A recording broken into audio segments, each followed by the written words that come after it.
ummah together as family. Oh, it's the day of Eid, celebrate and sing the sunnah of our beloved Nabi. You spoke about the Prophet sallallahu alaihi wasallam. My question is this: what would you do if you got the chance to meet the Prophet sallallahu alaihi wasallam?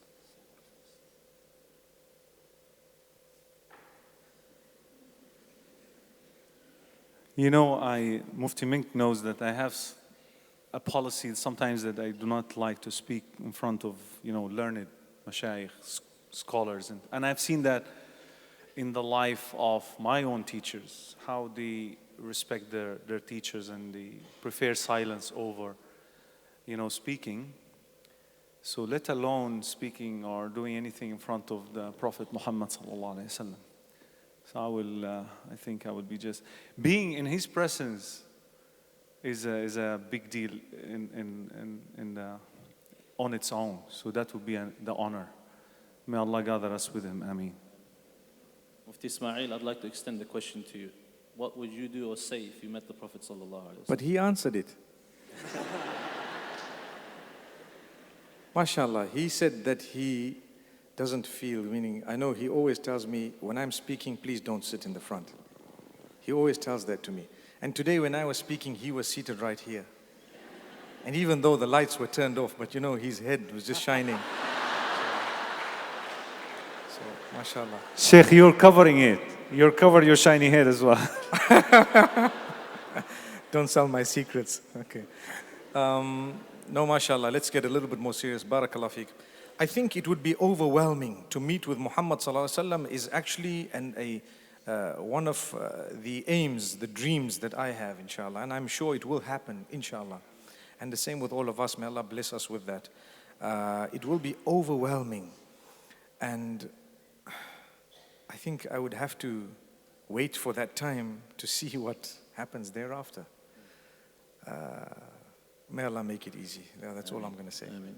Ustadh Wahaj, I'd like to extend the same question to you with the same mic. Bismillah wa salatu ala Rasulullah. I got this question in Philippines a week ago, me and Ustadh Wael, and for a week I've been struggling with it. Like, what would I do if I met the Rasul, sallallahu alayhi wasallam. I think I would be very shy. Like, I genuinely think, what do you do in front of the Rasul? Like, I think I would want to look at him, but would be shy to look at him. Would want to hug and kiss him, but where am I and where is he? And may Allah Rabbul Izzah resurrect us with him. May Allah Rabbul Izzah give us the pleasure of being with him and seeing him. There's a little couplet I quote regularly. They say, أحزان قلبي لا تزول حتى أبشر بالقبول وأرى كتابي باليمين وتقر عيني بالرسول. May Allah Rabbul Izzah resurrect us with the Rasul. Ameen. Ameen. Which verse of the Quran sticks out to you the most and why? Okay, which verse of the Quran sticks out for me the most? Actually, like I said, and like I would always say, every time I'm asked about favorite verses, or every time you read the Quran, there are different verses that actually stick out because of the problems you may be going through or the situation you may be facing at that particular time. So different verses stick out. But in general, I can tell you, there is a surah that moves me the most. Two surahs. Short ones. One is Ad-Duha and the other one is Surah Al-Sharh. وَالضُّحَى وَاللَّيْلِ إِذَا سَجَى مَا وَدَّعَكَ رَبُّكَ وَمَا قَلَى.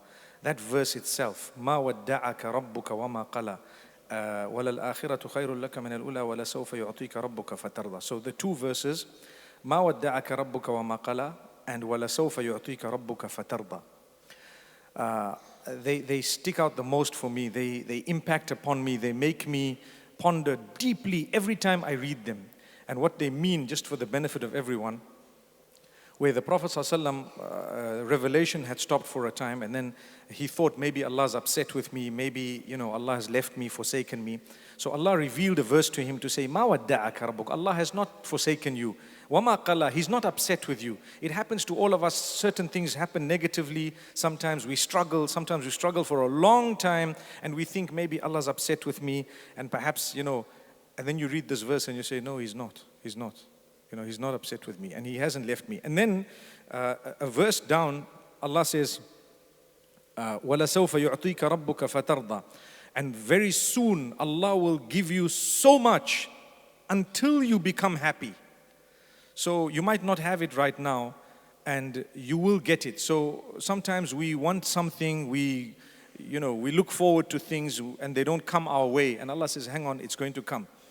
Something quick I can share with you. I went to Tanzania many years ago. The people from the University of Zanzibar had invited me. And these were youngsters. They had very little resources. And I had traveled from Zimbabwe to Kenya. And when I spoke to them, and then they had a vote of thanks after the 2 days or 3 days. And I remember the brother, his name is Saeed. Now we're friends. It's been years. It's been more than 10, 12 years. And he just said, we have something to offer you. And that is a verse of the Quran. And I'm thinking, when you have a vote of thanks, people come and give you a plaque, they give you a gift, they give you something, they'll give you something that you can take back home. And he says, we have a verse of the Quran to give you, and that is, وَلَسَوْفَ يُعْطِيكَ رَبُّكَ فَتَرْضَى. He says, indeed, Allah will bless you so much until you are happy.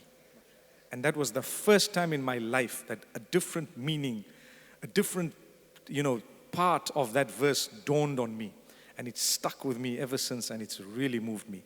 And so that surah and the next surah is all about difficulty and hardship. I think I can invite everyone, if you have a moment, to go and look at those two surahs. They really soothe me. They bring about a lot of calmness.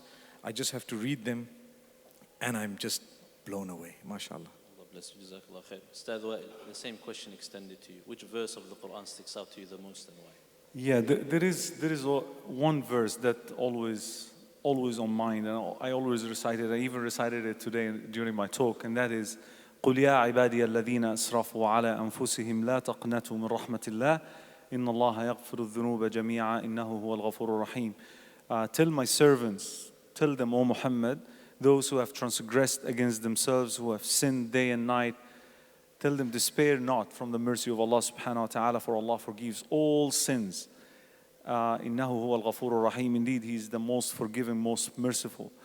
And I think for two reasons. I like that verse so much for two reasons. It reminds me of my ugly history. And it gives me that hope that Allah subhanahu wa ta'ala is willing to forgive whatever we have committed in the past. So may Allah subhanahu wa ta'ala make us among those who will be forgiven, inshaAllah. Ameen. Ameen. Ustadh Wahaj. I like both of those verses. But I'm in education, and part of what we deal with is discipline and ta'deeb of the younger generation. And so because it's your field, you kind of look for it in the Quran, and no one disciplines like Allah Rabbul Izzah. So one of the topics that the Arabs had a problem with, when the Prophet was preaching, was with this issue of resurrection. We will die, we will turn to bone, the bones will turn to dust. Your Lord will bring us up from dust. And one of them, went and thought and did a lot of thinking, and then came up with an amazing experiment, took old decaying bones, and came to in front of the majesty of the Rasul and crushed it like this, and he goes, you're saying he will give life to this? In his head, he thought I've reached nirvana, look what I do, what an experiment. Like, how are you going to say that? So the Quran responds, in a way befitting the majesty of the Dhul Arsh al-Majid and Fa'alul lima yurid. He says, أَوَلَمْ يَرَ الْإِنسَانُ أَنَّا خَلَقْنَاهُ مِن نُطْفَةٍ فَإِذَا هُوَ خَصِيمٌ مُبِينٌ وَضَرَبَ لَنَا مَثَلًا وَنَسِيَ خَلْقَهُ قال من يحيي العظام وهي رميم. So he says, أولم يرى الإنسان, doesn't man see that we created him from a droplet of nutfa, something so low that if it falls on your clothing you won't pray with it, and then that same thing made from that grows so arrogant that he comes to argue with us, and وَضَرَبَ لَنَا مَثَلًا, and he wants to give examples for us, وَنَسِيَ خَلْقَهُ, and he forgets what he was made from. قل يحييه, and he's saying, من يحيي العظام وهي رميم, who will give life to the dead bones once they've decayed. قل, tell him, يحييه الذي أنشأها أول مرة, the one that created it from nothing, he will bring it back again, and he is able to. So to myself, that poor person, thought he's reached nirvana, enlightenment, I have found life, and then Allah Rabbul Izzah brings him to his reality just with a couple of sentences. As someone in behavior management, it stands out to me now. Finally, Ustadh Wahaj, I will stay with you inshallah. You spoke about Jannah and what a beautiful place Jannah is. The final question from myself to you is this: what are you looking forward to the most in Jannah? Whatever's in the tent. Allahu Akbar.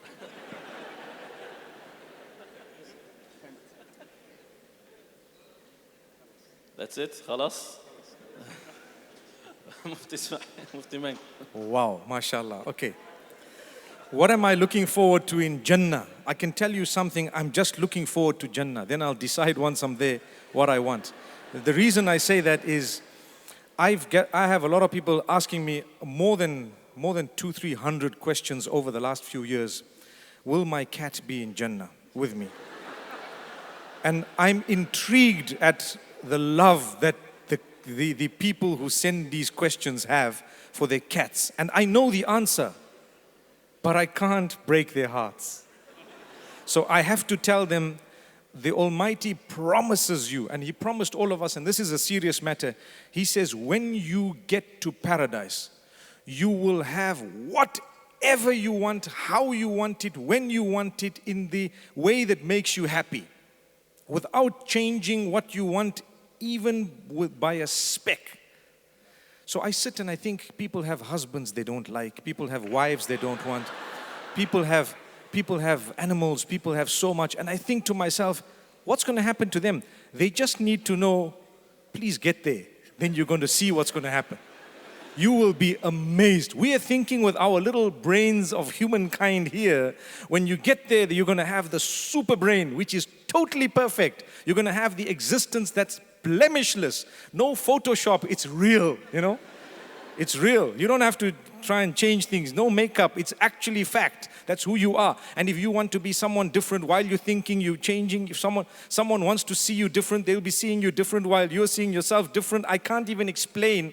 So then I tell them, you know what, please just get to paradise first. Talk about your cat there. If you think about the cat when you're there, I promise you'll get the cat. But the question is, will you think about your cat? Yes, I definitely will. That's what they say. But the answer is, hang on, it reminds me of one thing. Sorry, I'm taking one more minute. It reminds me of one thing. I said it in the Philippines, and I might have said it again elsewhere. Say it again for a fourth time. In 1960, we used to have Mercedes, right? And it used to say 280S at the back. And we used to be excited. Oh, wow. Not that I was born at the time, but I'm talking of a 1960. I'm talking of the 1960 model, 1970. Then you had a series that came. And the guys were saying, I can't afford this Merc, but inshallah, in Jannah, Allah will give me this. The same guy, 15, 20 years down the line, if he was to be given that Mercedes, he wouldn't want it. So if I decide now what I want in paradise, maybe 10 years later I won't want it. The Ferraris and the Porsches, the 911 that was so famous when I was young, today people don't look at it, I promise you. They wouldn't want it. But it would be so cheap for me to decide, hey, look at this S-Class, look at how beautiful. Allah, give me this in Jannah. 10 years from now, I won't want it myself here in the world. Forget about Jannah. Because the model is gonna change. Everything changes. So this goes to show, my brothers and sisters, it's a fact. When we say we want something in Jannah, this is what I'm going to do in Jannah. You know what? Forget about all of that. Just prepare for Jannah. Just make sure you are there. Once you're there, trust me, you'll never be let down. People say, if men get this, what am I going to get? I promise you, you're going to get better than men. I always say, it's a question that a lot of people don't like, but I want to raise it, okay? They say, so the men are going to get women. So what are the women going to get? I say, they're going to get men. What else? What else? It's really so when you get there, I don't want to talk about the details.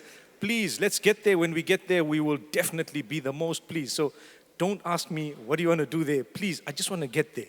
If I'm there, I'm a happy man. Inshallah, I see you guys there. Say Ameen. Inshallah.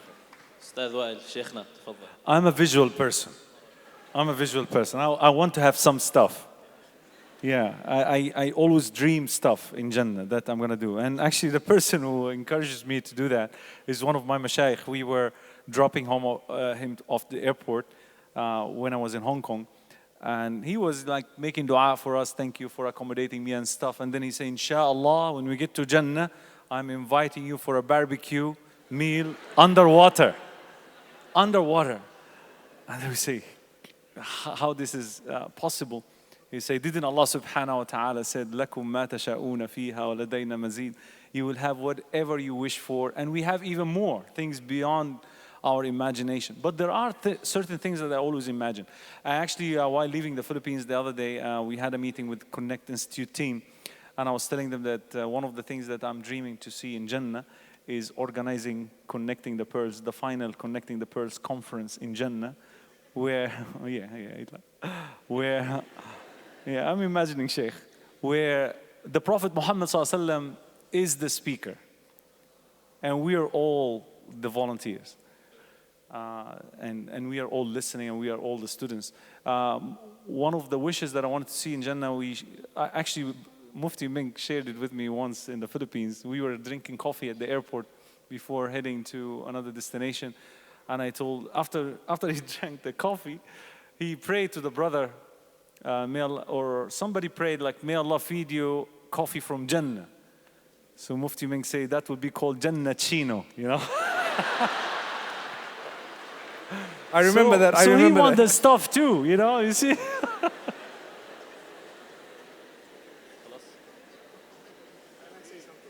تفضل شيخ. MashaAllah, MashaAllah. I remember the Jannah Chino bit, but I want to ask you, will there be chickens in Jannah? Because for a barbecue, you're going to need chicken. Okay, Habibi, no, MashaAllah, it's beautiful. Alhamdulillah, beautiful, beautiful. Jazak. Nabi, oh, it's the day of Eid. Celebrate and see the Ummah together as family. Oh, it's the day of Eid. Celebrate and see the Sunnah of our beloved Nabi.